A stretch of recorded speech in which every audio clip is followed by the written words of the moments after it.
ونستعينه ونستغفره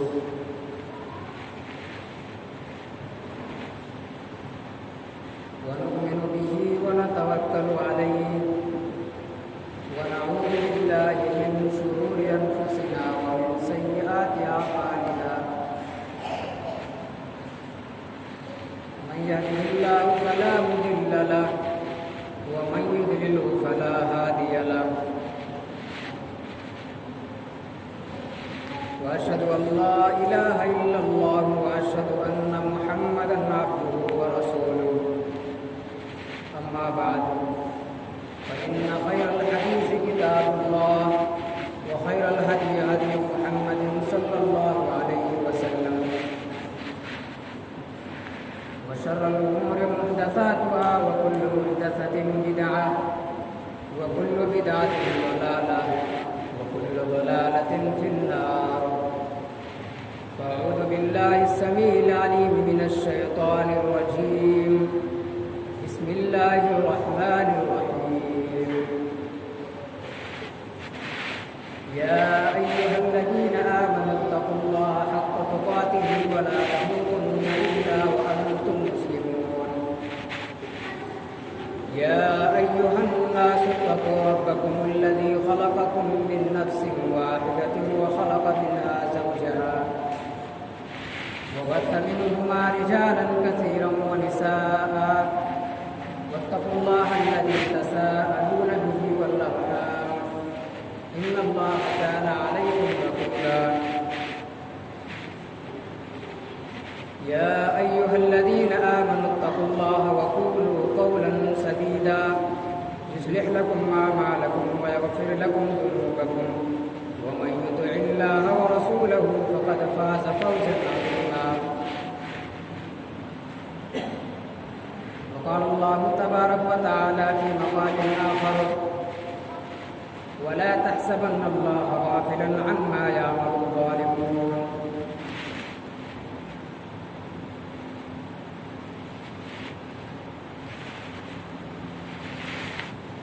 حاضرین جمعہ، تمام کسی کی تعریف اس اللہ رب العالمین کے لیے جس نے ہم سبوں کو اس دار فانی کے اندر مبعوث فرمایا۔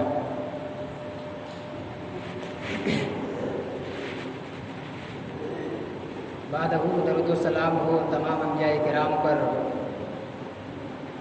خصوصاً بالخصوصیات ہمارے آخری نبی جناب محمد رسول اللہ صلی اللہ تعالیٰ علیہ وسلم پر، جو دنیا انسانیت کے لیے رحمت بن کر کے تشریف لائے،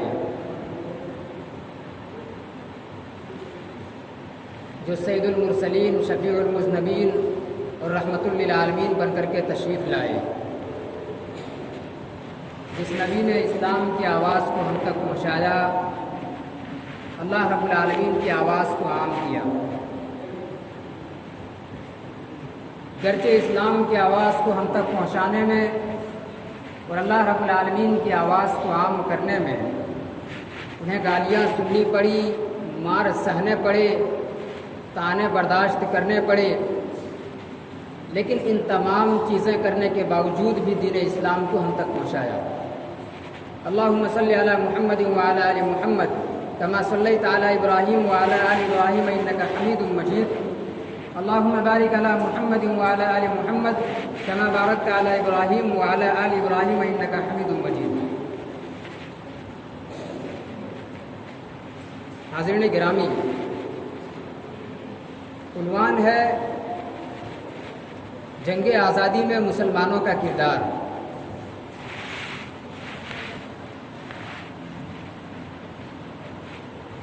ہم نے کہا ہر شخص یہ جانتا ہے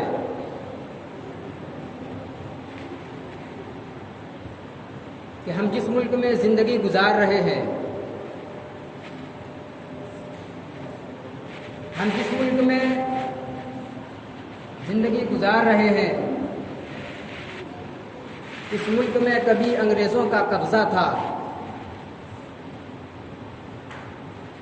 اور پھر علماء اہل حدیث کی ایک بہت بڑی جماعت نے اس ملک کو آزاد کیا۔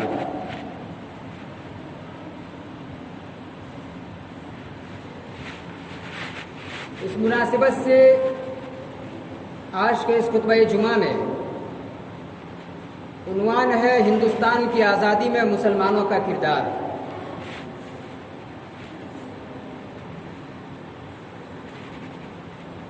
ہم اور آپ کو معلوم ہے کہ ہر سال اگست کا جب مہینہ آتا ہے تو علماء کرام آزادی کے تعلق سے آپ کو خطاب کرتے ہیں۔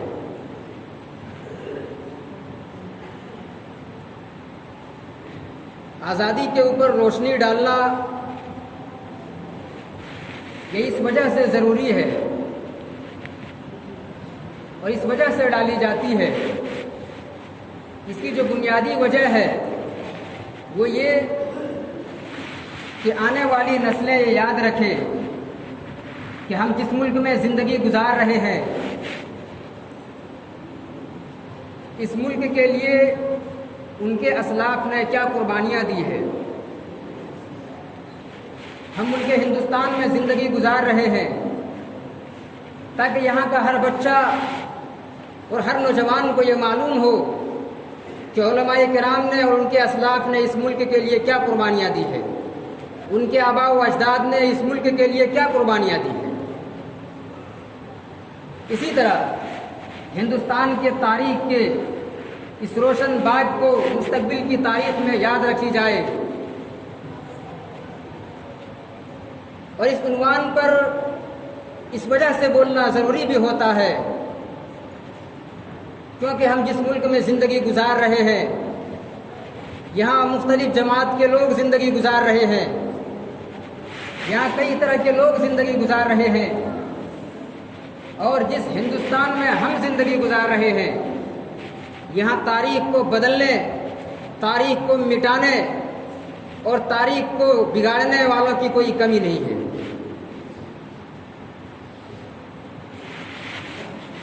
ہم جب اس تعلق سے اپنے بچوں کو تعلیم دیں گے یا نوجوانوں کو ہم اس تعلق سے آگاہ کریں گے تو ظاہر ہے کہ مستقبل میں کسی تاریخ بدلنے والے کی یہ جرأت اور یہ ہمت نہیں ہوگی کہ وہ ہمارے ماضی کے ساتھ کھیل سکے، ہمارے ماضی کے ساتھ کھلواڑ کر سکے۔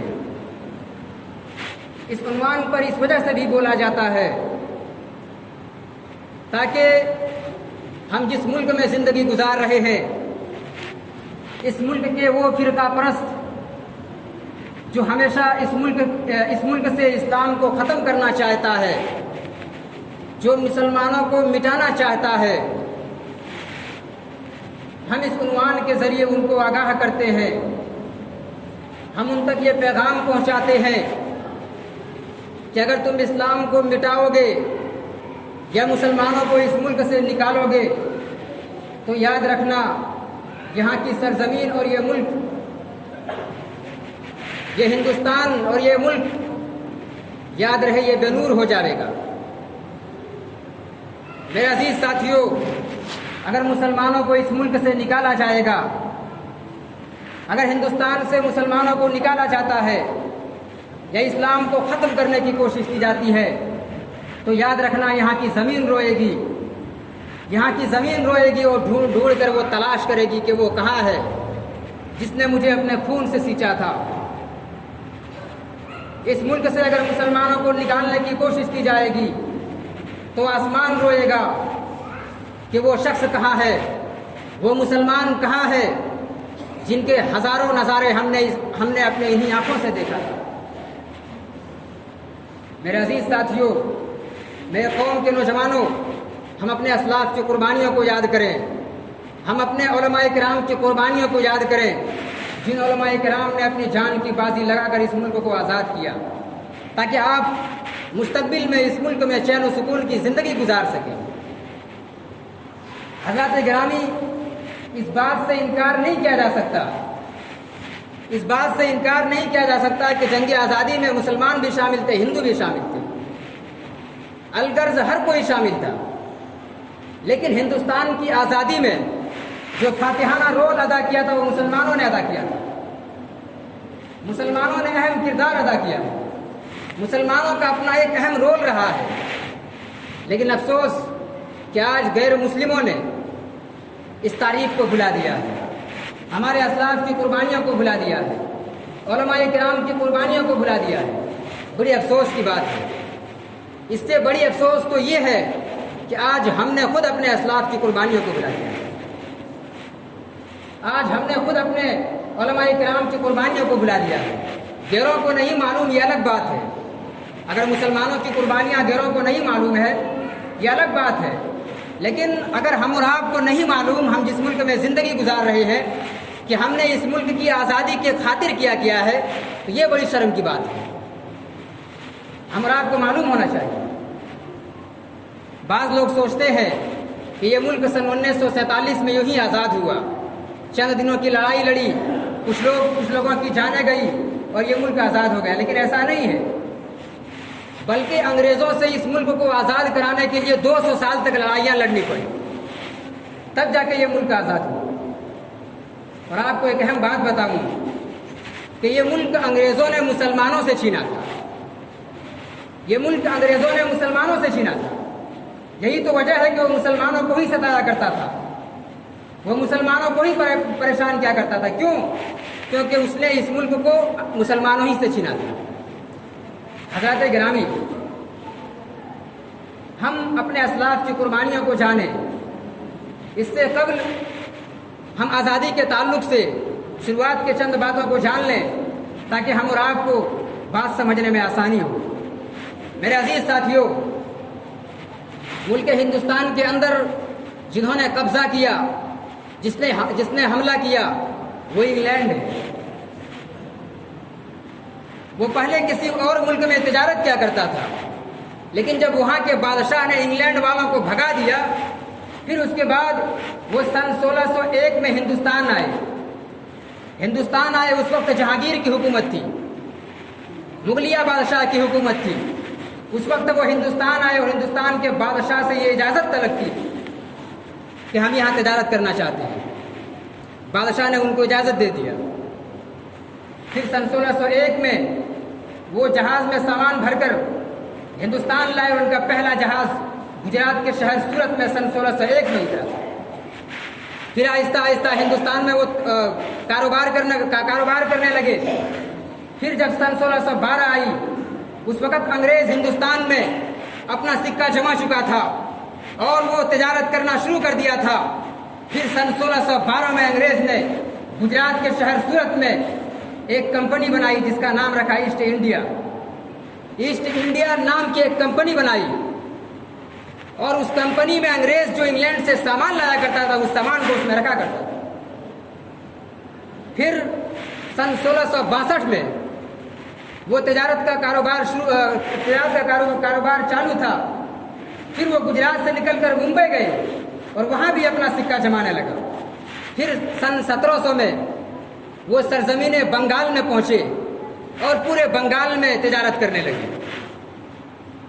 ابھی تک انہوں نے قبضہ نہیں کیا ہے، ابھی انگریز کا قبضہ نہیں ہوا ہے، ابھی صرف یہ تجارت کر رہے ہیں۔ پھر انہوں نے دیکھا ہندوستان کے اندر کہ یہ ملک مختلف فرقوں میں بٹا ہوا ہے، یہاں کسی ایک کی حکومت نہیں ہے، یہاں کے لوگ بٹے ہوئے ہیں، ہندوستانیوں میں اتحاد و اتفاق نہیں ہے۔ انہوں نے دیکھا کہ راجستھان میں راجپوتوں کی حکومت ہے، پنجاب میں پنجابیوں کی حکومت ہے، دہلی میں مغلوں کی حکومت ہے، مہاراشٹر میں مراٹھیوں کی حکومت ہے۔ الغرض سارے بٹے ہوئے ہیں اور یہ آپس میں ایک دوسرے سے لڑتے بھی ہیں۔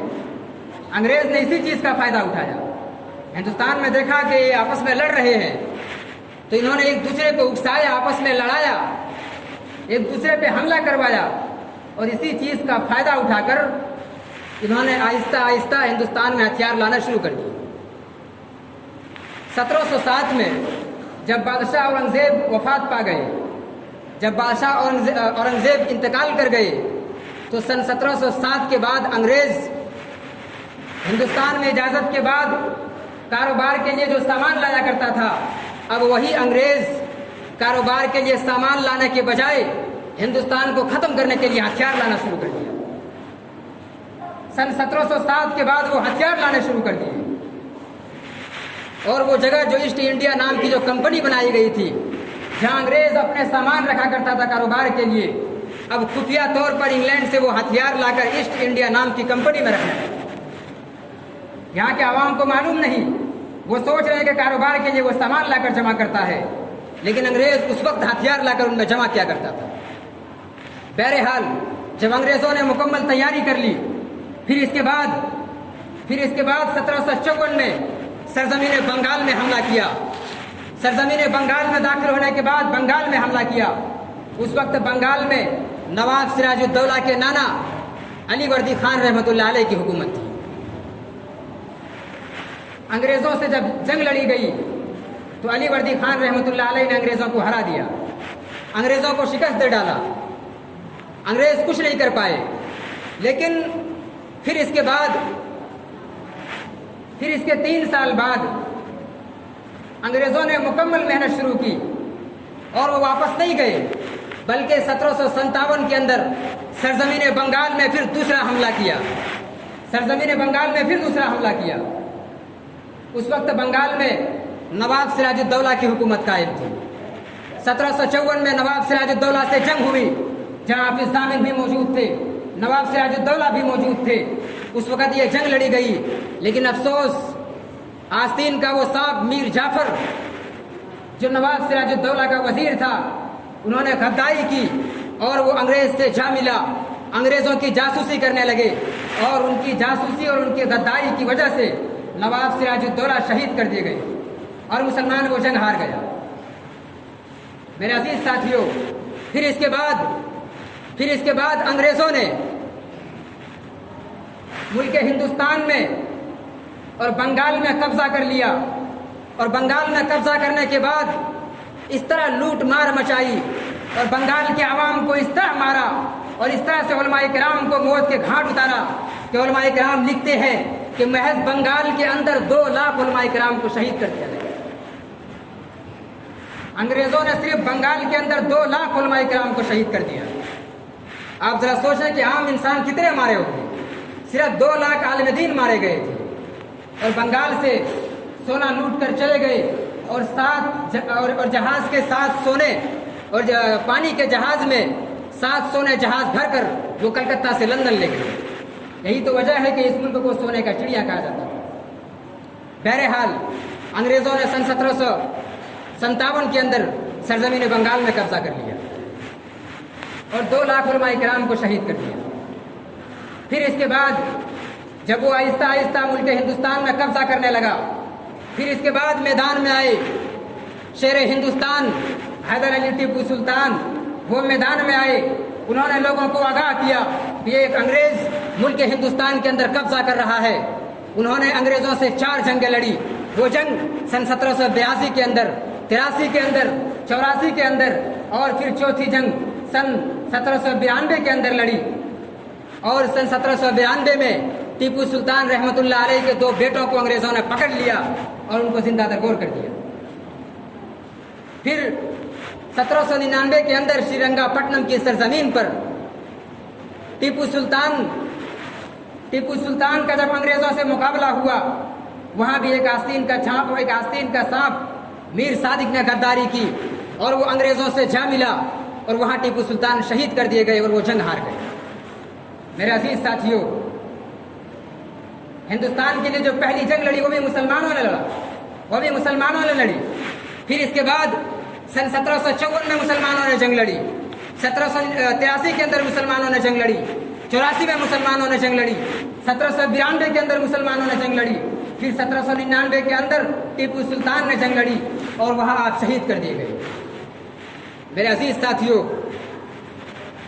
پھر اس کے بعد ابھی 4 ہی سال گزرا تھا کہ 1803 کے اندر یہ ظالم انگریز دہلی پر حملہ کیا اور وہ دہلی میں داخل ہو گئے جہاں بہادر شاہ ظفر کی حکومت قائم تھی۔ وہاں جانے کے بعد بہادر شاہ ظفر کو قید کر لیا گیا اور ان سے کہا گیا کہ تم اس ملک کو ہمارے حوالے کر دو، اس ملک کی کرسی کو تم چھوڑ دو، ہم اس میں حکومت کرنا چاہتے ہیں۔ جب انہوں نے اس بات سے انکار کیا، بہادر شاہ ظفر کو کہا گیا کہ حاکم تم بنے رہو گے مگر حکومت ہماری چلے گی۔ پھر اس کے بعد